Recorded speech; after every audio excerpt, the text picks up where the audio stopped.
और अब खबर तफसील से। एलओसी पर पाकिस्तान फौज की जानिब से फायरबंदी माहदे की खिलाफ वर्जी का सिलसिला जारी है। 18 और 21 जनवरी को एलओसी के सुंदरबनी में पाकिस्तानी फौज ने बिला इश्तियाल फायरिंग की थी, जिसका हिंदुस्तानी फौज ने भी भरपूर जवाब दिया था। पाकिस्तान के फायरिंग में 10 JAK राइफल के NK निशांत शर्मा जख्मी हुए थे, जिनका कमांडेंट अस्पताल में इलाज चल रहा था। आज निशांत शर्मा जख्मों के ताब न लाकर शहीद हो गए। फौज के मुताबिक NK निशांत शर्मा एक बहादुर, इंतहाई हौसला अफजा और मुखलिस सिपाही थे और मुल्क उनकी बड़ी कुर्बानी और फर्ज के लगन के लिए हमेशा उनकी मकरूज रहेगी।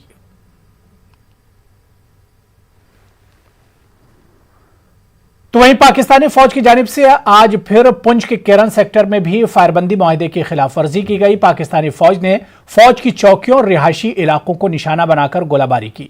हिंदुस्तानी फौज ने भी पाकिस्तानी फौज को करारा जवाब दिया। इस गोलाबारी में किसी जानी नुकसान की इत्तला नहीं है। दोपहर 12 बजे पाकिस्तानी फौज ने शेल बरसाए।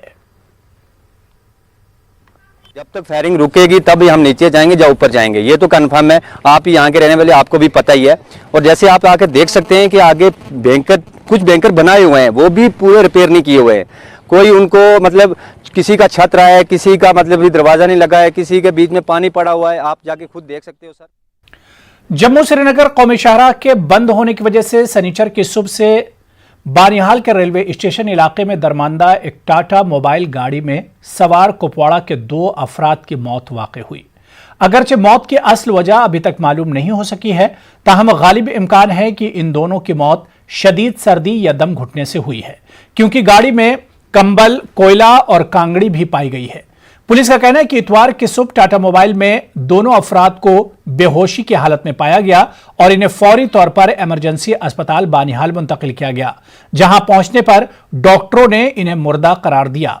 इनके शनाख्त 22 साला शब्बीर अहमद और 30 साला माजिद गुलजार मीर साकिनान करालपुरा कुपवाड़ा के तौर पर हुई है। इस वाक़े की खबर फैलते ही रेलवे स्टेशन चौक बानिहाल में सनीचर से दरमांदा मुसाफिरों ने इन अमवात के खिलाफ एहतजाजी मुजाहरे किए। डिप्टी कमिश्नर रामबन मसर्रतुल इस्लाम और SSP रामबन हसीबुर रहमान ने इलाके का दौरा किया।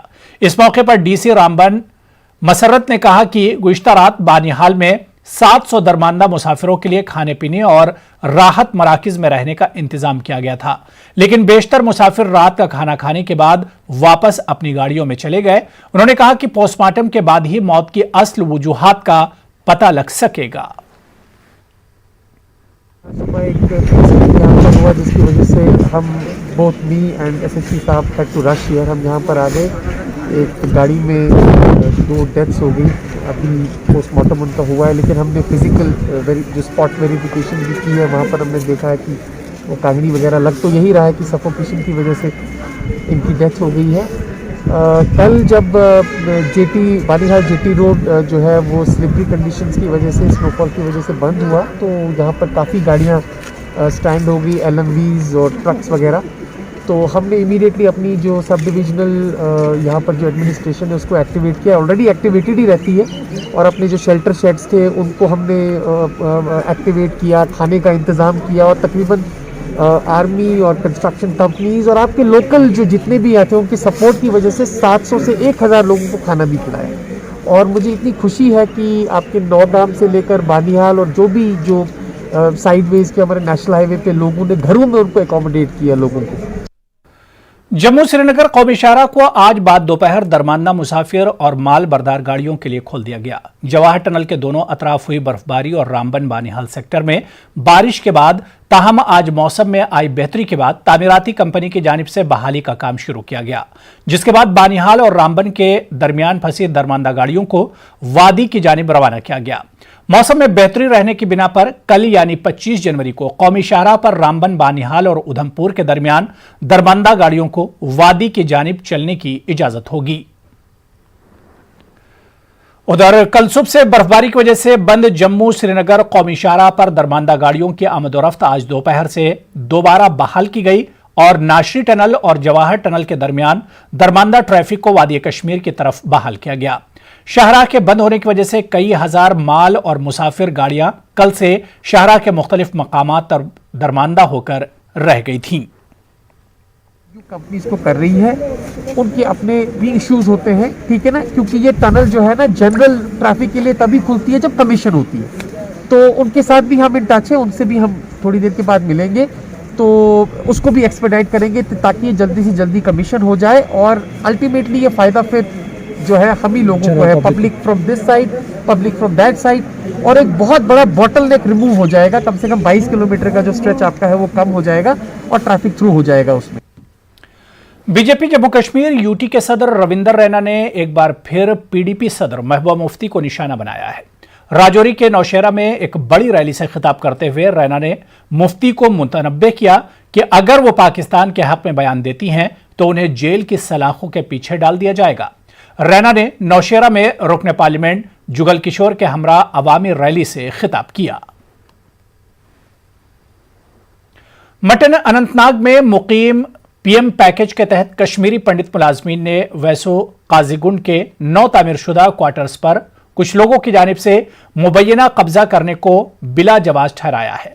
इन मुलाजमीन का कहना है कि गुज़िश्ता 10 बरसों से वो मटन में तामीर एक कॉम्प्लेक्स में पनाह लिए हुए हैं, जहां पर एक एक कमरे में कई कई कुंबे रिहाइश पजीर हैं।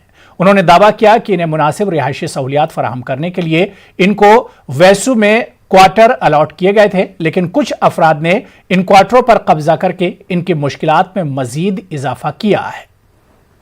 स्टेशन कमिश्नर टीके भट्ट साहब ने बहुत ही अच्छा निर्णय लिया था, हमारी परेशानियों का इजाला किया था, तो उस वजह से हमें विसु में क्वार्टर अलॉट किए गए थे। वो बहुत ही एक अच्छा फैसला था। लेकिन वहाँ पे परेशानी की बात यह है कि वहाँ पे भी हमारे अपने ही भाई है, लेकिन उन्होंने किस कारण वहाँ पे खुद ही वहाँ पे इलीगली ऑक्यूपाई किया है उन क्वार्टर्स को, और हम उनको गवर्नमेंट से अब रिक्वेस्ट करते हैं कि उनको जल्द से जल्द वहाँ से निकाला और हमें इंसाफ दिलाया जाए। हम यहाँ पे पिछले 10 साल से रह रहे हैं और यहाँ पे हम शेयरिंग बेसिस पे रह रहे हैं। यहाँ पे 6 फैमिलियाँ रह रही है एक सेट में, और इसका मतलब हम 2 फैमिलियाँ एक सेट में रह रहे हैं। हमें आधे कमरे में ही खाना पीना सब कुछ करना पड़ रहा है, पढ़ना पड़ रहा है, हम बहुत डिस्टर्ब हो रहे हैं, हमारा फ्यूचर इधर पे खराब हो रहा है। बांडीपुरा में सरकारी महकमों के पास महकमे जल शक्ति का लाखों रुपये वाटर टैक्स बकाया है। एक जानिब जहां महकमे जल शक्ति आम सारिफ से वाटर टैक्स वसूलने के लिए जोर आजमाई तो दिखाता है, तमाम सरकारी महकमों के सामने जल शक्ति महकमे की सारी शक्ति मांद पड़ जाती है। यह खास रिपोर्ट देखिए।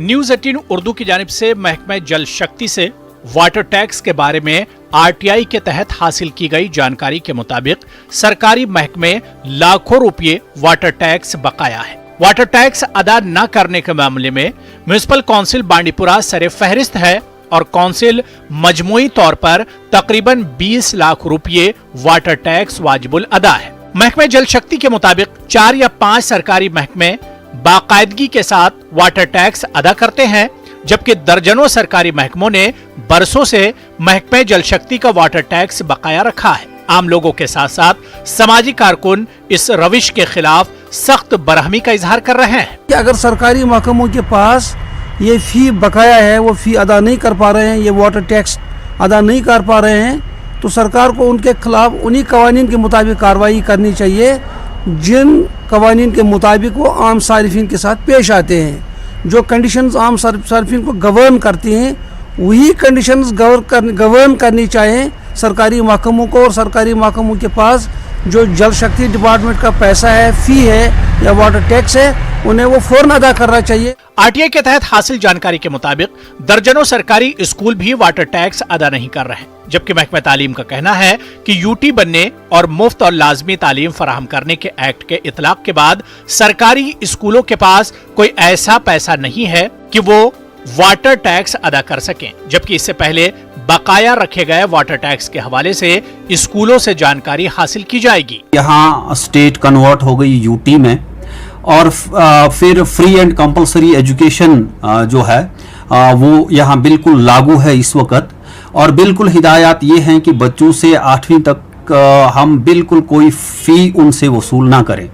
तो इस तरह अगर हम देखें 8वीं तक के जो हमारे क्लासेस हैं वहाँ हम बच्चों से कोई फ़ी नहीं ले रहे हैं, तो उनके पास कोई ऐसा पैसा वहाँ स्कूल में मौजूद नहीं होता है। नाकाबिले इनकार हकीकत है कि बात बिजली फीस की हो या वाटर टैक्स की, यहां बरसों से यही रिवायत रही है कि आम सारिफ से ये तमाम बकायाजात वसूलने के लिए तमाम तर जोर आजमाई दिखाई जाती है, जबकि सरकारी महकमों के लिए सिर्फ बकायाजात की नई नई फहरिस्तें तरतीब देने पर ही इक्तिफा किया जाता है।